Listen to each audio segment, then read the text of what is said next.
ka nalalabas ng ikaw lang. Lagi tayong magkasama. Gaano ba ka-importante ang mag-update pag nasa isang relasyon? Napaka-importante niya. O, kailangan, di ba, bawat hakbang? Ay, oo. CR na ako, Char.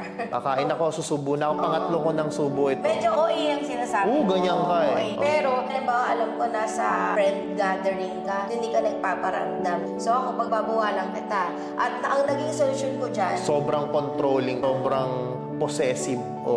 Nalampasan ko yun. Ganun pa rin. Ayan nga, it's either tanggapin mo or hindi sa partner mo. So alam mo naman sa umpisa pa lang, hindi pa tayo kasal.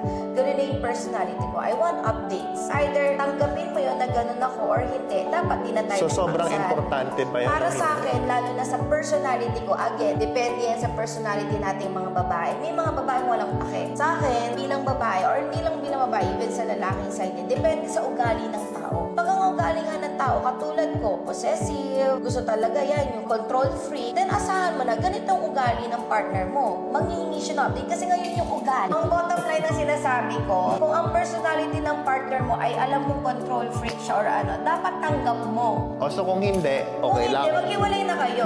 Maghiwalay ka. Kung hindi naman siya ganun. Sige nga, ilang years na tayo, nagbago ba ako? Hindi ako nagbago Ang nagbago yung sitwasyon natin. Hindi ka nalalabas ng ikaw lang.